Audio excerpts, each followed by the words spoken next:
할렐루야. 우리 옆 사람에게 잘 오셨습니다. 할렐루야. 예, 우리 앞뒤로도 한번 인사해. 잘 오셨습니다. 예, 반갑습니다. 예, 예, 오늘 이 11시 반 예배 오신 분들은 제가 특별하신 분들만 오셨다 생각을 합니다. 왜냐하면 제가 그 물질에 대한, 헌금에 대한 이 말씀을 드리려고 해서 좀 마음에 혹여라도 한 사람이라도 시험에 들면 안 되기 때문에 제가 좀 시간을 변경해서 그렇게 했는데 별 차이는 없는 것 같아요. 보니까. 그러나 어쨌건 준비한 말씀을 이렇게 함께 나누도록 하겠습니다. 먼저 오늘 우리 말라기 3장에 있는 말씀, 자, 말라기 3장 7절로 12절까지 교독합시다. 말라기 3장 7절로 12절 교독합니다. 만군의 여호와가 이르노라. 너희 조상들의 날로부터 너희가 나의 규례를 떠나 지키지 아니하였도다. 그런즉 내게로 돌아오라. 그리하면 나도 너희에게로 돌아가리라 하였더니 너희가 이르기를 우리가 어떻게 하여야 돌아가리까 하는도다. 사람이 어찌 하나님 것을 도둑질하겠느냐. 그러나 너희는 나의 것을 도둑질하고도 말하기를 우리가 어떻게 주의 것을 도둑질하였나이까 하는도다. 이는 곧 11조와 봉헌문이라. 너희 곧 온 나라가 나의 것을 도둑질하였으므로 너희가 저주를 받았느니라. 만군의 여호와가 이르노라. 너희의 온전한 11조를 창고에 들여 나의 집에 양식에 있게 하고 그것을 나를 신음하여 내가 하늘 문을 열고 너희에게 복을 쌓을 곳이 없도록 붙지 아니하나 보라. 만군의 여호와가 이르노라. 내가 너희를 위하여 메뚜기를 금하여 너희 토지 소산을 먹여 없애지 못하게 하며 너희 밭에 포도나무가 기한 전에 떨어지지 않게 하리니 너희 땅이 아름다워짐으로 모든 이방인들이 너희를 복되다 하리라. 만군의 여호와의 말이니라. 아멘. 교인들이 5가지 종류의 교인들이 있다고 합니다. 먼저 물고기 교인이 있답니다. 물고기 교인은 뭐냐면 물을 떠나서는 살 수 없기 때문에 매일매일 물속에서 사는 것처럼 매일매일 예수님 안에서 사는 게 뭐냐? 물고기 교인. 따라서 합니다. 물고기 교인. 두 번째는 새 교인이 있답니다. 새는 9일이나 7일 정도 안 먹어도 죽지 않는답니다. 그래서 일주일에 한 번 먹을 수 있는 바로 그 교인은 무슨 교인이냐? 무슨 교인? 새 교인, 새 교인. 그 다음에 오해하지 마세요. 개 교인이 있답니다. 개 교인. 개 교인은 개는 20일 동안 안 먹어도 괜찮답니다. 20일. 그럼 개 상당하죠? 그래서 20일 동안 하나님 말씀을 안 먹어도 한 달에 한 번 정도 겨우 하나님 말씀을 먹어도 괜찮다. 그 정도 교인은 무슨 교인? 죄송합니다. 개교인. 그 다음에 1년에 꼭 그런 분이 있어요. 부활절이나 뭐 이런 때 한 번, 꼭 1년에 한 번씩. 이게 뭐냐면 거북이는요 한 300일이나 500일이 넘어도 괜찮대. 그래서 그런 교인은 무슨 교인? 자, 우리 옆 사람에게 당신은 무슨 교인입니까? 자, 그리고 대답도 한번 들어봐요. 물고기 교인인지 새 교인인지.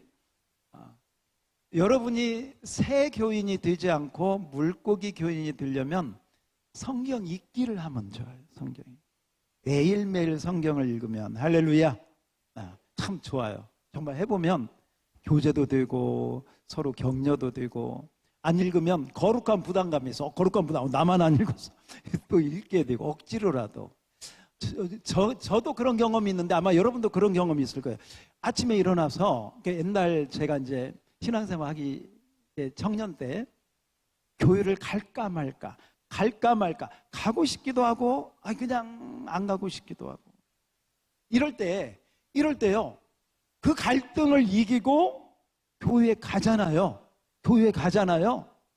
정말 은혜를 받는 줄 믿습니다. 꼭 그런 게 갈까 말까 하는데 가면 오기 잘했다. 내가 집에 있거나 친구 만나러 가지 않고 하나님 만나러 오기 잘했다. 할렐루야.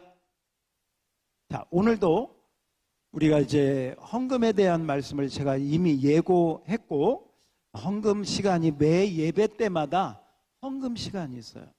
제가 우리 성도님들을 보면 어떤 분들은 예수 믿은 지 얼마 안 돼서부터, 세례 받을 때부터 헌금 생활이 분명한 분들이 있어요. 그래서 아직 직분도 없고 성도인데 헌금 생활이 분명해. 11조 생활이 분명해. 헌금 생활이 분명한 분이 있어요.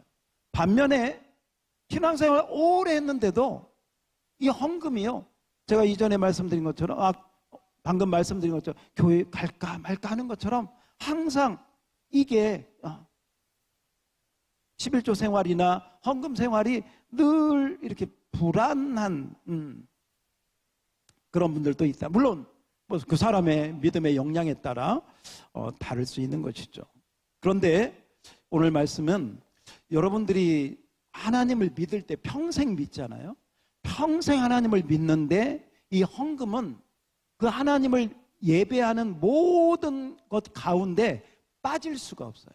그래서 이 부분을 여러분이 믿음으로 정리하지 않으면 주님 앞에 갈 때까지 할까 말까 그러다가 주님 앞에서 뭐 얼마나 부끄럽겠어요.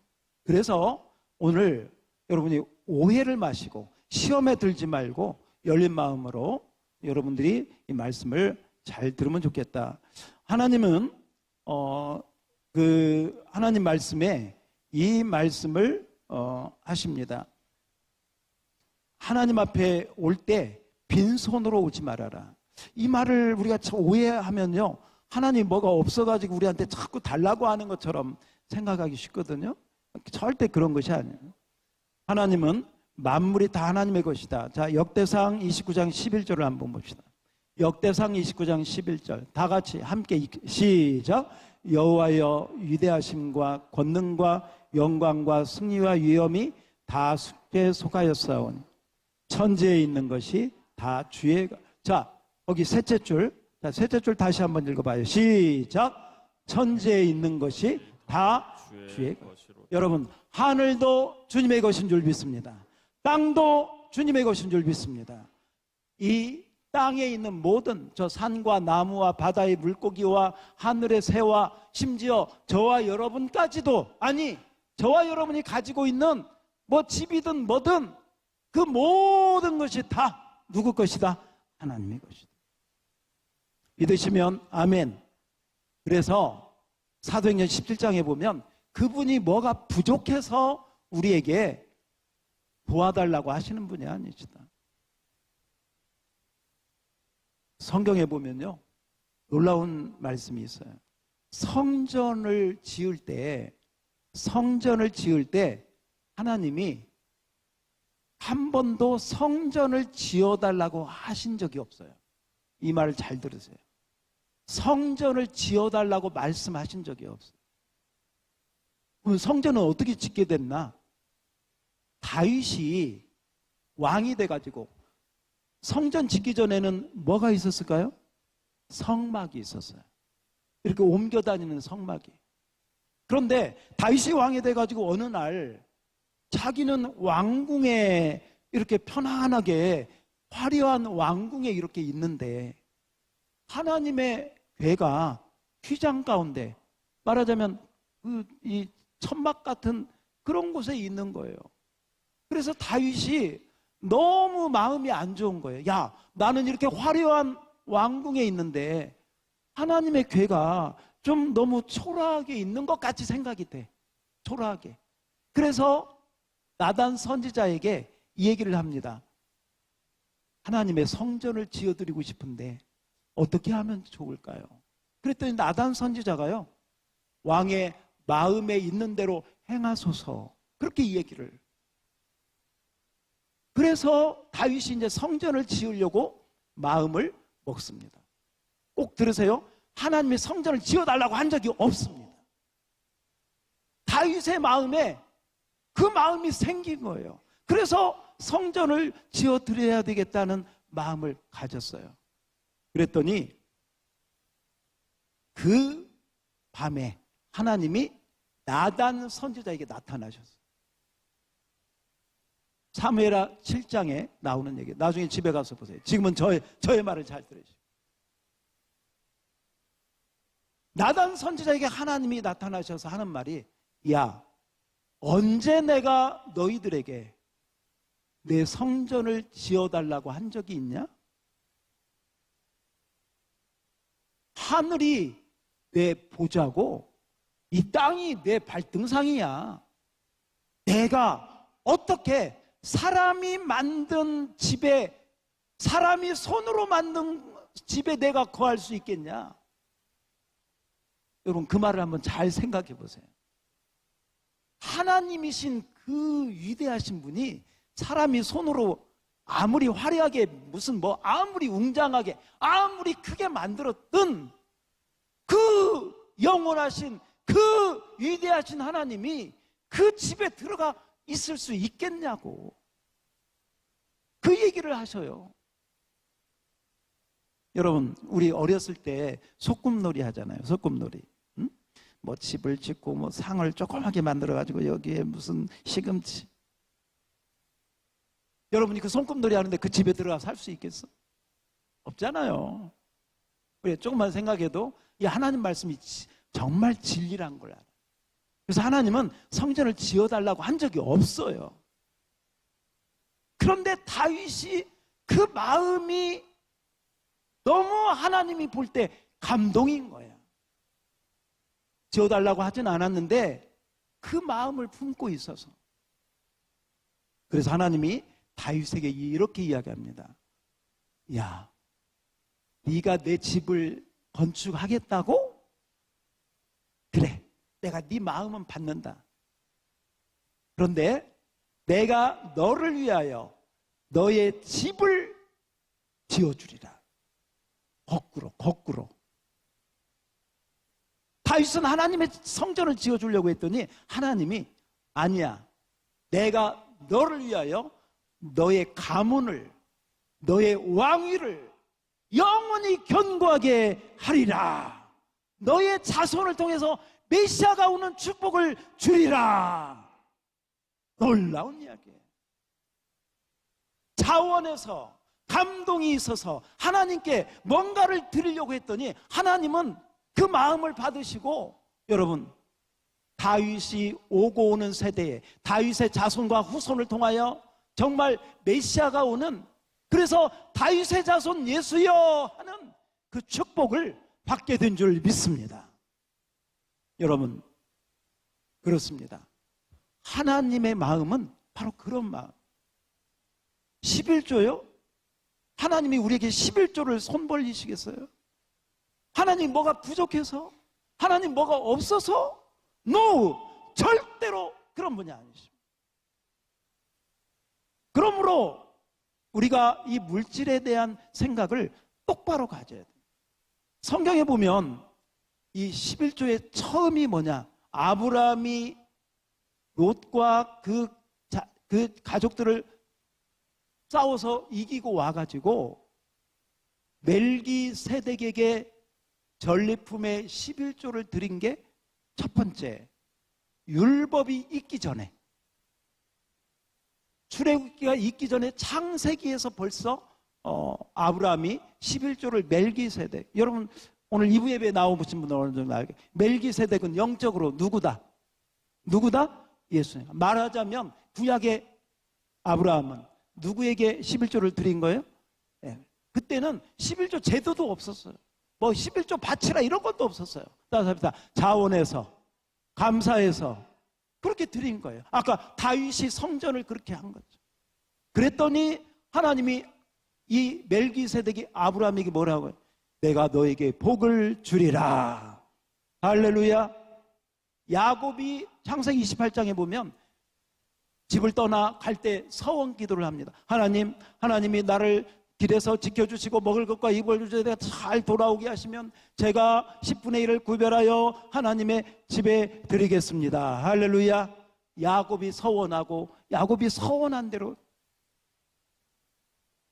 성경에 보니까요, 이삭이 11조를 드렸다 안 드렸다? 여러분 한번 이삭이 11조를 드렸다 안 드렸다?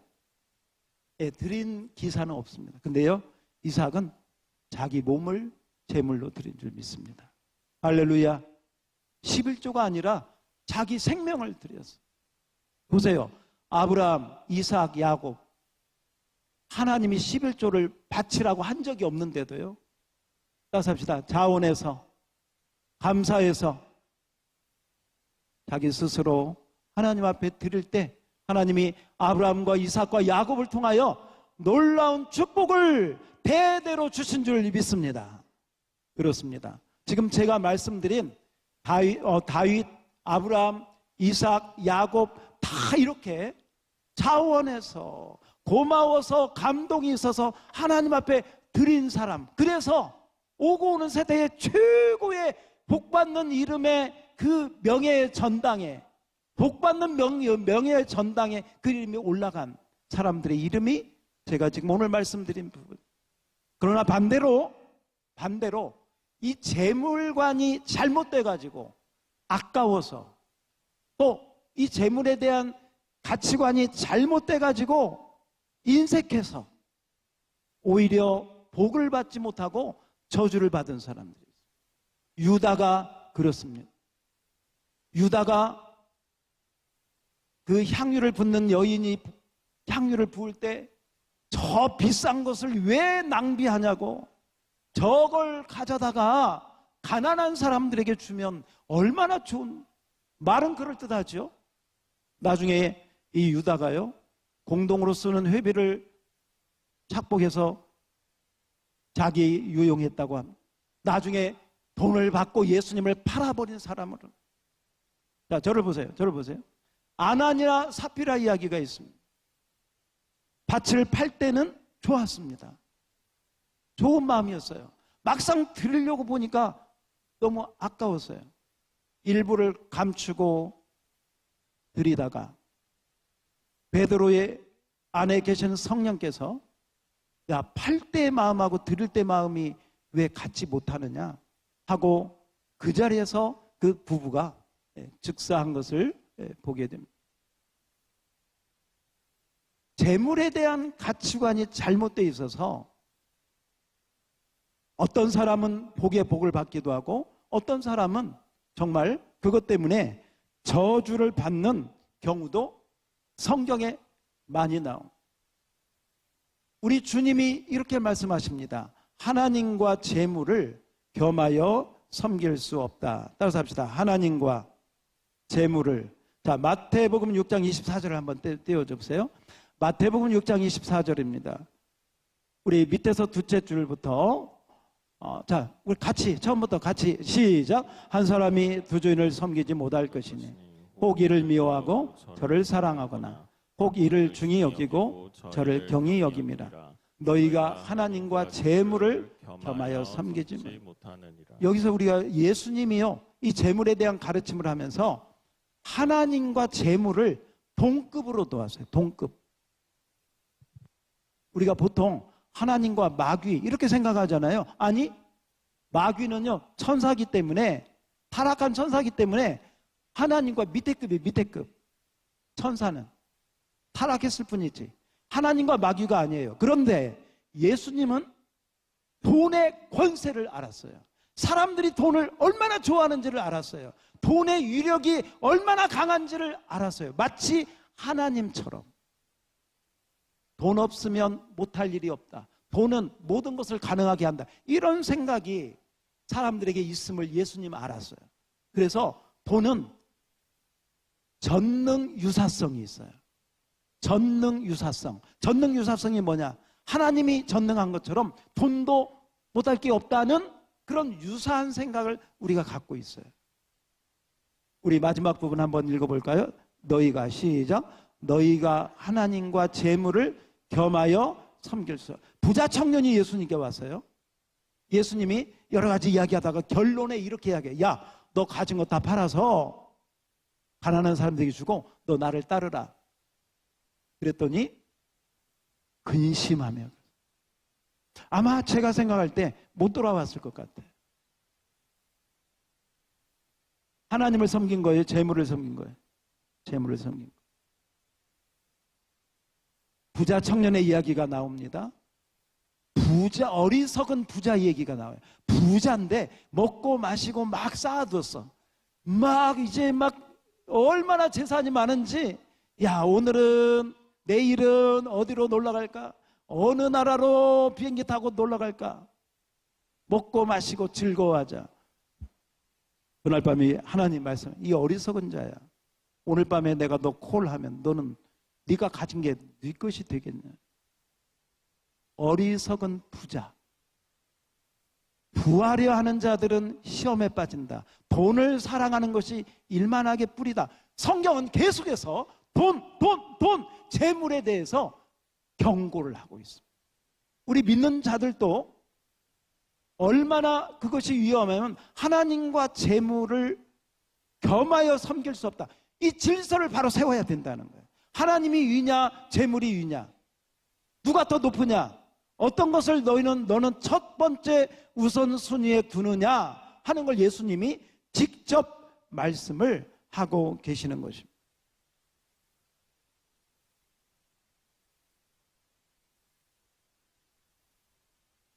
그래서 오늘 이 말씀을 우리가 이렇게 보면서 이 재물에 대한 생각을 정리하지 않으면 평생 신앙생활 할 텐데, 평생 헌금 생활을 하고 평생 예배를 드릴 텐데, 주일날 교회 갈까 말까 하는 것처럼 이 헌금에 대한, 이 11조에 대한 이런 마음이 늘 이렇게 불편하면 하나님께 여러분이 마음껏 기도가 되겠어요? 하나님께 그 인격적인 관계가 되겠어요? 제가 일부 예배 때도 그렇게 말씀드렸어요.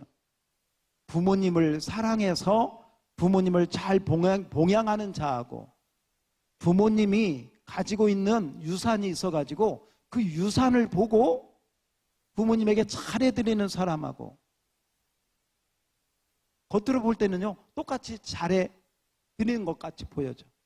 그러나 그 중심에 들어가면 달라요? 같아요? 전혀 다르죠.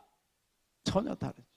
예수님이 말씀하셔요. 네 보물이 있는 곳에 네 마음도 있다. 여러분의 보물이 어디에 있는가? 하나님이 여러분의 보물이 되시기를 축복합니다. 우리 옆 사람에게 하나님이 제 보물입니다. 할렐루야, 할렐루야. 하나님이 여러분의 보물이 첫 번째 최고의 보물이 되기를 축복합니다. 그래, 하나님이 여러분의 보물이 되셔야 됩니다. 하나님이 여러분의 보물이 되시면 뭐 다른 거 필요 없습니다. 다 된 거예요. 여러분, 아담과 하와가 선악과를 따먹은 다음부터 딱 갖는 게 뭐냐? 자기 것, 내 것, 내 인생, 내 것, 내 자식, 내 돈, 내 재물, 나라고 하는 소유권이 딱 생기게 되었습니다. 이것을 바꾸는 게, 이 주인을 바꾸는 게 뭐냐? 그게 믿음이고, 그게 하나님께 대한 신앙 고백이 되는 것이다. 자, 오늘 제가 오전에 이 가로놓기를 못했어요. 자, 성경 우리 요약을 먼저 하고 제가 칠판 조금 보고 마치도록 하겠습니다. 자, 우리 한번 펜을 드시고요. 자, 선악과부터 먼저 한번 보겠습니다. 자, 하나님 말씀은 시작. 하나님의 말씀은 영원합니다. 선악과와 생명나무도 마찬가지입니다. 아담과 하와가 마귀에게 속아 선악과를 먹은 이후에 율법 아래 자신이 주인이 되어, 자신, 내가 주인이 됐다는 거예요. 사람이. 펜을 쓰세요. 자신이 주인이 되어, 내가 주인이 됐다 그 말이에요. 자신이 주인이 되어 살게 되었습니다. 자, 그러나 시작. 그러나 생명나무 되신 예수의 복음을 듣고 믿으면 내가 아닌 하나님을 주인으로 섬기게 된다. 자, 하나님을 무엇으로? 주인으로. 그동안에는 내가 주인이 되어 하나님을 주인으로 섬기게 됩니다. 그런데 선악과와 생명나무는 지금도 우리 앞에 존재한다. 선악과와 생명나무는 지금도 우리에게 존재한다. 여기 잠깐 앞에 한번 보세요.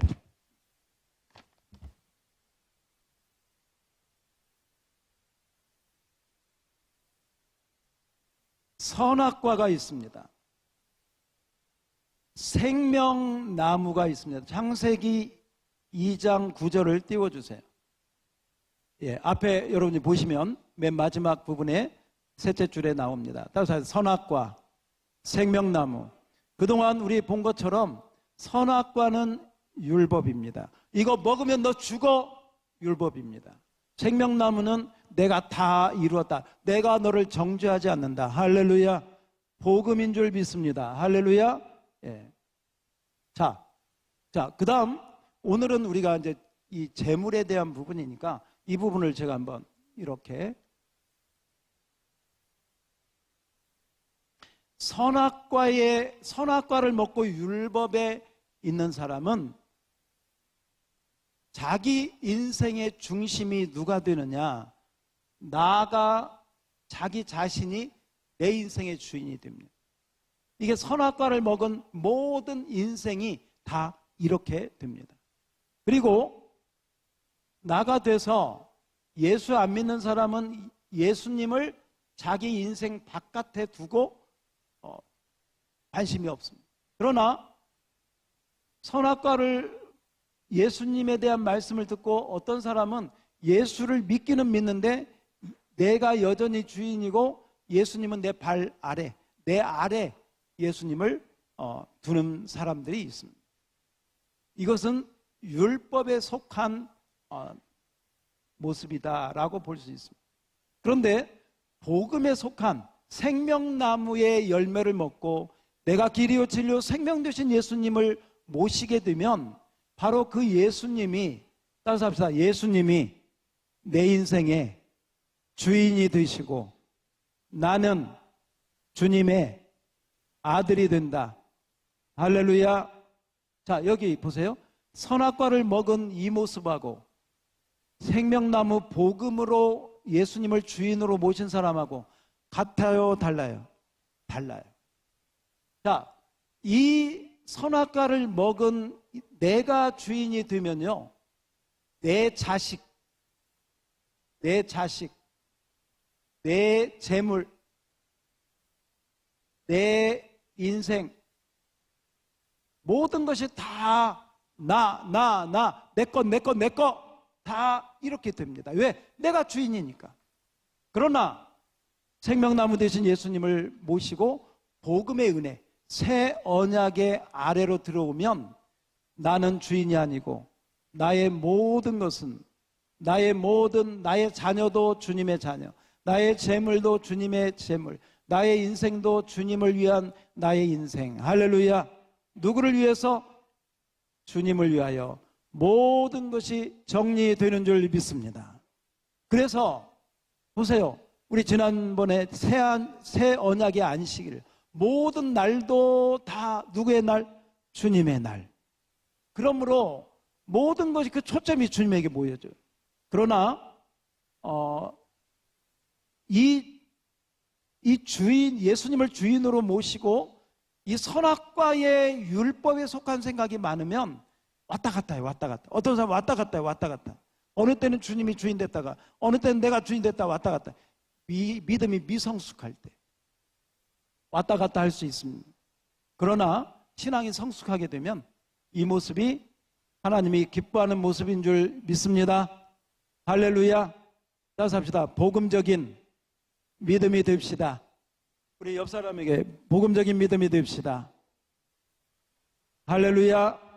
자, 여기서 이제 우리가 다루어야 될 게 뭐냐면 돈에 대한 겁니다. 재물에 대한 것. 돈과 하나님이 계시면 나는 누구를 섬길 것인가? 보세요. 선악과와 생명나무.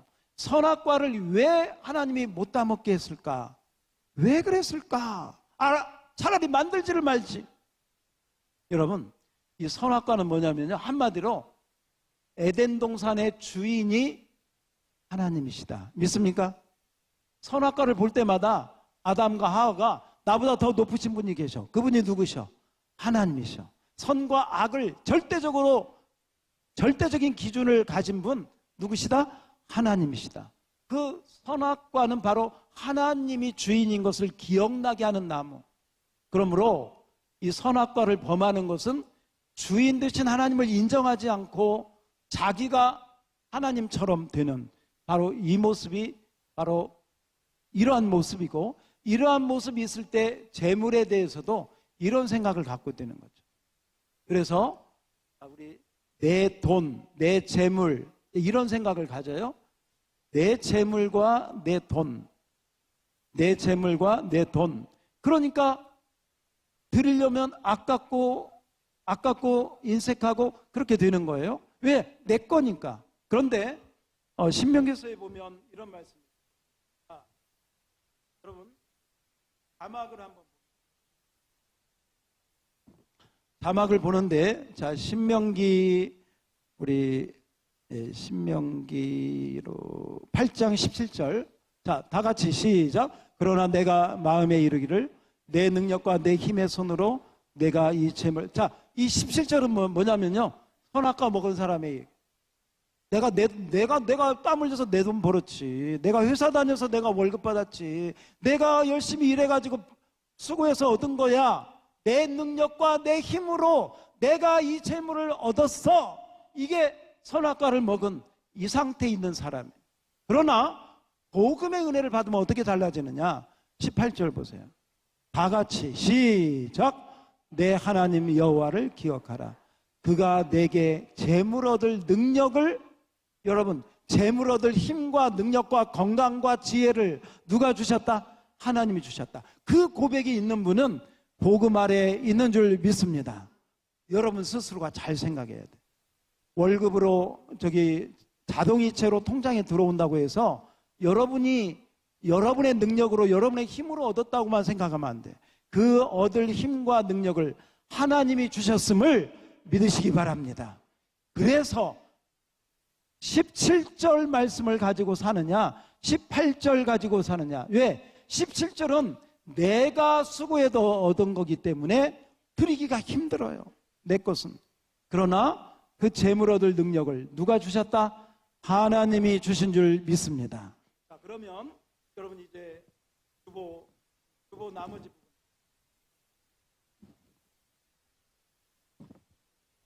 자, 1번 지금의 선악과는 무엇일까요? 빨리 읽겠습니다. 시작. 현재 우리 앞에 선악과는 물질입니다. 물질. 그거 따먹으면 안 됩니다.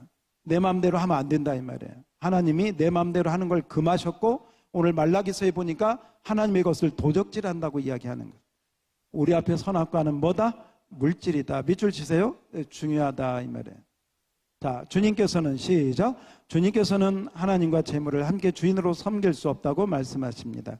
선악과 아래에 있으면 물질의 주인이 여전히 누가 돼? 자신이 되어서 어리석은 부자처럼 됩니다. 하나님보다 돈을 더 사랑하게 돼요. 결국은 믿음에서 떠나게 됩니다. 유다처럼, 어리석은 부자처럼, 부자 청년처럼 믿음에서 떠나게 됩니다. 돈을 더 사랑하니까. 당신의 주인은 누구입니까? 라는 질문이에요. 여기서 여러분이 오늘 고백을 하셔야 돼요. 따라서 합시다. 나의 주인은 재물이 아니라 하나님입니다. 이 고백이 여러분의 고백이 되기를 축복합니다. 2번 지금의 생명나무는 무엇일까요? 다 같이 시작. 선악과와 생명나무가 에덴 동산 중앙에 있었던 것처럼 하나님과 물질도 우리 마음 중앙에 있다. 마음 중앙에. 예수님이 너의 마음에 네 보물이 있어. 네 보물이 있는 곳에 네 마음도 있어. 그 얘기가 이 얘기예요. 우리 마음 중앙에 하나님과 물질이 있다. 자, 새 언약의 시작. 새 언약의 복음 가운데 생명나무 되신 예수님을 구주와 주인으로 모시면 하나님을 사랑하게 됩니다. 모든 물질을 하나님이 주셨다는 복음을 깨닫게 됩니다. 방금 제가 확인했습니다. 그 다음에 예수님이 하신 말씀인데 같이 읽겠습니다. 시작. 보물을 땅에 쌓지 않고 하늘에 쌓아두는 지혜자가 됩니다. 자, 그 다음 세 번째 다 같이 시작. 복음을 받은 우리가 하늘에 보물을 쌓는 구체적인 방법은 무엇입니까? 자, 여기 한번 보세요.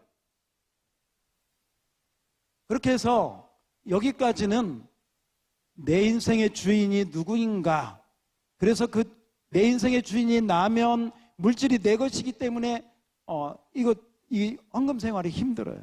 그러나 주인이 예수님이 확실하면 이 모든 것이 주님이 주셨구나. 내 생명, 내 건강, 내 자식, 내 재물, 내 통장 다 하나님이 주셨구나 하고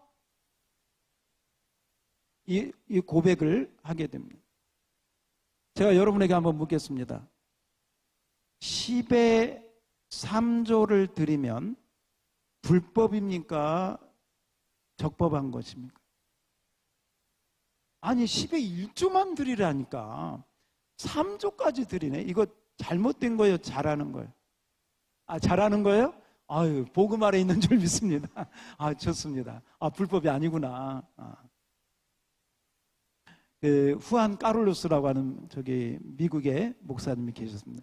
이분이 제자 훈련을 하다가 이 청지기 훈련, 재물에 대한 훈련, 그러니까 우리 지난번에 시간에 대한 게 안식일이거든요. 시간과 물질, 이 두 가지는 우리 인생 가운데 빼놓을 수 없는 거예요.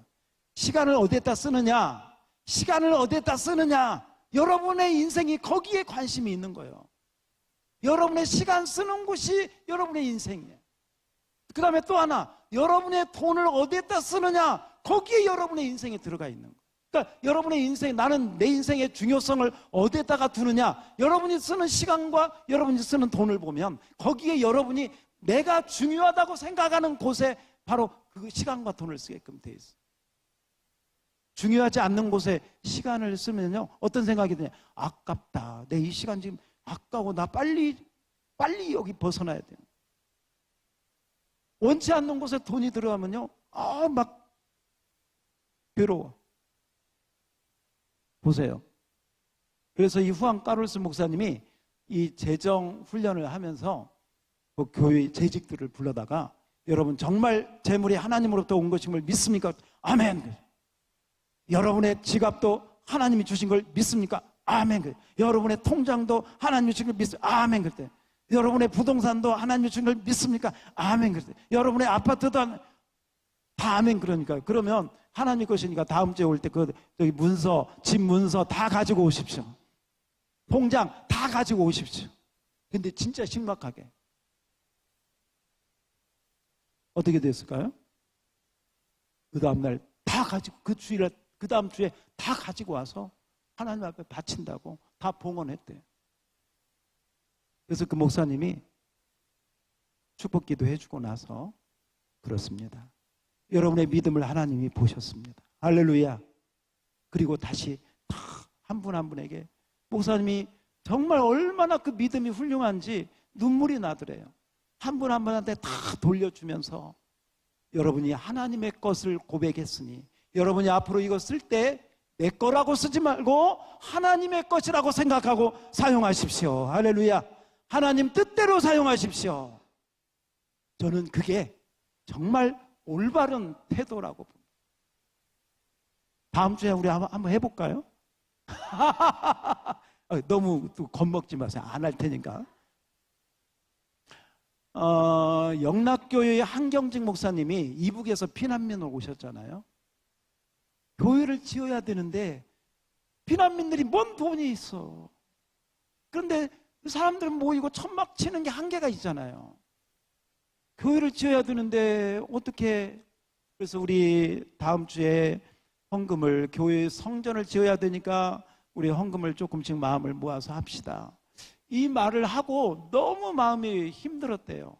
그렇지 않아도 가난하고 힘든 그런 분들인데 어떻게 그분들이 무슨 교회나 제대로 올라나, 반절이나 올라나, 이런 걱정도 생겼다. 그 다음 주가 됐는데요, 한 사람도 빠짐없이 정말 분에 넘치도록 헌금을 해서 지은 게요, 영락교회인 줄 믿습니다. 서울의 영락교회가 그렇게 지어진 거예요. 그리고 그때 헌금한 분들이요, 나중에 목사님이 목회하면서 보니까 다 재벌되고 회장되고, 뭐 100%가 그런 건 아니겠지만 그 중에 많은 분들이 그 서울의 그러한 회사와 공장에 그러한 재정적인 축복을 받아서, 그렇다고 해서 여러분 꼭 무슨 뭐 하나님 앞에 무슨 투자하듯이 거래하듯이 그렇게 하면 안 돼요. 그분들이 그런 마음으로 드린 게 아니야.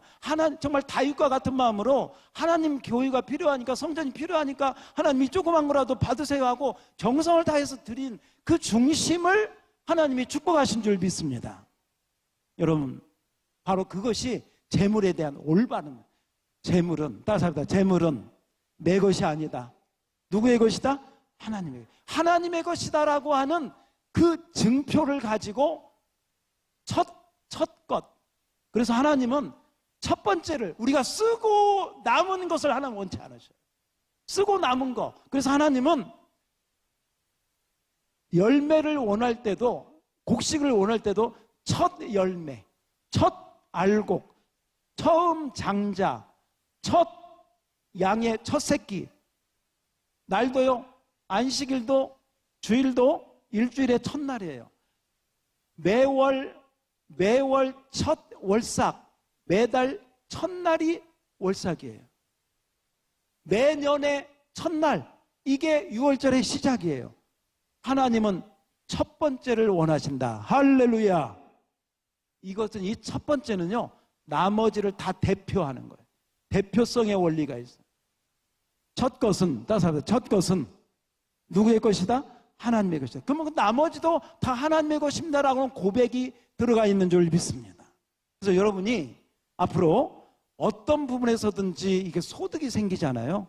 그게 어떤 것이든 소득이 생기면 가장 먼저 첫 번째로 해야 될 게 하나님의 것을 떼어서 구별하여 하나님께 구별하여 준비하는 그런 마음을 하나님께 보이시기를 주의 이름으로 축복합니다. 먼저 천국에 가신 우리 고 조영래 권사님이 저쪽에 어떤 농사를 짓다가 어느 날 사택을 두드려요. 나가보면 호박 이만한 거, 뭐 상추 이만, 이거 첫 알곡이라고 그런 마음 가지고 제가 얼마나 하나님한테 드리는 그런 중심과 마음을 가지고 오셨겠지. 전 그 마음이 얼마나 감사한지 그게 생각이 나더라고. 이 설교를 이렇게 준비하는데 하나님이 첫 것은 나머지 전부를 예비하는 줄 믿습니다. 그래서 그 첫 것을 드리는 게 10의 1조도 바로 그거예요. 10의 1조도 10개 가운데 하나가 아니라 첫 번째 것. 따라서 첫 번째 것. 예. 그래서 여러분이 쓰고 남은 걸 드리는 게 아니고 첫 번째 것을 구별해서 하나님 앞에 드릴 때 하나님이 그 믿음대로 축복해 주시는 줄 믿습니다. 자, 그런데 이제 마지막입니다. 드릴 때 어떤 자세로 드려야 되느냐, 어떤 마음으로 드려야 되느냐. 자, 고린도후서 9장 6절을 한번 띄워줘 보세요. 고린도후서 9장 6절. 자, 적게 심는 자는 적게, 많이 심는 자는 많이 거둔 자. 7절. 자, 우리 7절은 다 같이 읽어봐요. 9장 7절입니다. 시작. 각각 그 마음에 정한 대로 할 것이요 인색함으로나 억지로 하지 말지니 하나님은 즐겨내는 자를 사랑하시느니라. 자, 두 가지를 조심해야 됩니다. 인색함으로 한다. 인색함으로 하는 것은 뭘 얘기하냐면 아까운 마음으로 하는 거예요. 아까운 마음. 예를 들면 이런 거예요. 내가 내 차를 살 때는 내 차를 살 때는요, 몇백만 원, 몇천만 원 들어도 아깝지가 않아. 그런데 하나님 교회에 차가 필요하다고 해서 차 헌금을 하려고 했더니 아깝네. 그런 마음 가지면 안 된다는 거예요. 인색한 마음은 바로 나를 위해서 쓸 때는 안 아까운데 하나님을 위해서 쓰려면 아깝네. 이건 아직 내가 복받을 마음이 안 된 거예요. 뭔가 내 믿음이 아직 좀 안 된 거예요. 그럴 때는 아까 이 얘기를 자꾸 해야 돼. 이 복음을 자꾸 들어야 돼. 이 복음으로 생수로 샤워를 더 하셔야 돼. 네. 억지로 하지 마세요. 그 다음에 억지로 하는 것은 뭐냐? 억지로 하는 것은 사람 눈치 보고 하는 거, 체면상 하는 거, 이게 억지로 하는 거. 이거 하나님 안 받으십니다. 몇 천만 원을 해도 하나님 안 받아요. 그래서 억지로 하지 말아요.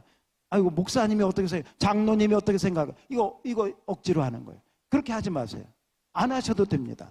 하나님이 뭐가 부족해서 우리한테 원하는 분이 아니라 그 대신 이런 마음으로 하지 말고 따라서 합시다. 정한 대로, 마음에 정한 대로. 그 말은 여러분이 하나님께 물어보고 기도하고 하나님이 주신 마음이 편안한 대로, 마음에 하나님이 주신 이런 마음이 있어. 아, 내 마음에 정해져서 성령님 하나님께 물어봐요. 하나님, 제가 주정헌금을 얼마를 드려야 될까요? 한번 물어보세요.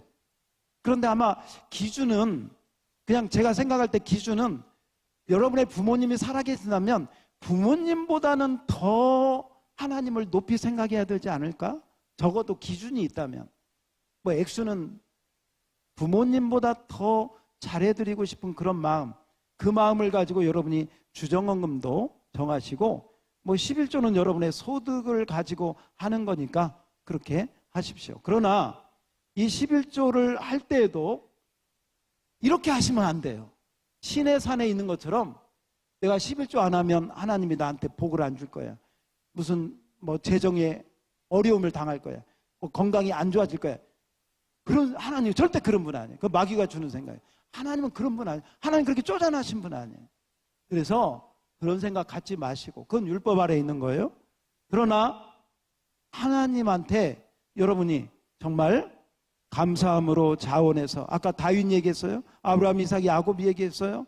하나님 앞에 여러분이 시간을 드리든 몸을 드리든 마음을 드리는 거, 그게 복받는 비결인 줄 믿습니다. 마지막입니다. 하나님 앞에 여러분이 드리는 것은 꼭 재정으로만 하나님이 축복해 주시는 건 아니에요. 내가 얼마를 드렸으니까 얼마가 통장에 올 거다. 꼭 그렇게 생각하시면 돼요.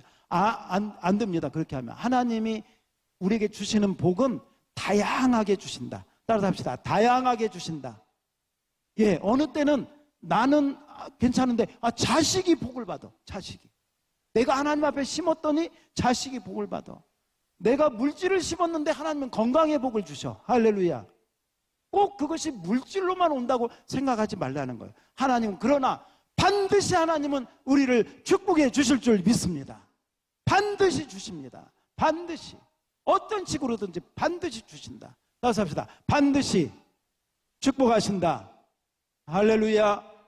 할렐루야. 그렇습니다. 그래서 그 믿음 가지시고, 자, 우리 마지막 부분 우리 한번 보겠습니다. 복음을 받은 우리가, 시작. 복음을 받은 우리가 하늘에 보물을 쌓는 구체적인 방법은 무엇입니까? 먼저 정기적인 물질을 드리는 것입니다. 이것을 주정헌금이라고 한다. 주정헌금. 주정헌금은 매주마다 빈손으로 오지 않고 하나님께 드리는 헌금을 주정헌금이라고 한다. 다음으로 온전한 11조. 자, 온전한 11조 한번 밑줄을 치시고요. 자, 온전한 11조 하고 거기 밑줄 치고 거기다 쓰세요. 밑에다 쓰세요. 믿음의 분량대로 하라. 믿음의 분량대로 하라. 그러나 저는 여러분이 오늘 이 설교를 들은 다음부터는 11조 봉투를 다 만들어서, 혹시 못하고 있는 분이 있다면 11조 봉투를 다 만들어서 가장 작은 액수부터 하십시오. 본인이 믿음의 분량대로 하시되 가장 작은 액수부터, 10,000원도 괜찮아요. 50,000원도 괜찮습니다. 한 달에 한 번 드리는 거니까.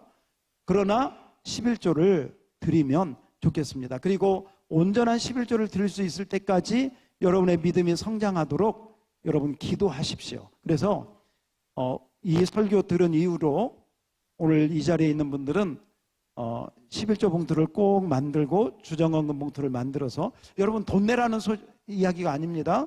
여러분의 마음을 하나님 앞에 복받을 마음을 보이라. 액수는 여러분 마음에 편한 대로 시작하시면 되겠습니다. 그리고 감사드리는 감사 예물이 있다.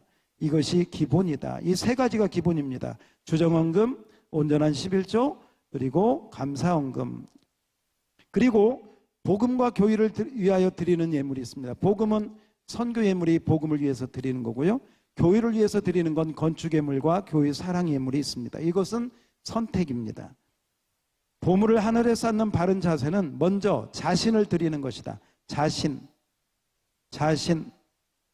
마음에 정한 대로 인색함이 아닌 기쁜 마음으로 하는 것이다. 결국 선악과가 아닌 생명나무 은혜 가운데 물질을 통해서 나를 위하여, 나라고 쓰세요. 나를 위하여 하늘의 보물을 쌓는 것이 헌금 생활이다. 나와 내 가정, 자녀들을 위해서 심는 것이 헌금 생활이다. 지금도 물질의 선악과로 물질의 종이 되도록 마귀가 미혹하는데, 우리는 복음의 생명나무를 먹고 물질의 주인이 하나님인 것을 고백함으로, 마지막 물질의 주인이 하나님임을 고백함으로 드리는 게 헌금 생활이고 11조다. 오늘 이 자리에 있는 모든 분들 주정 헌금과 11조 봉투를 꼭 만들어서 얼마든지 마음의 편한 대로, 마음의 정한 대로 드리는 축복의 통로가 되시기를 주님의 이름으로 축복합니다. 할렐루야.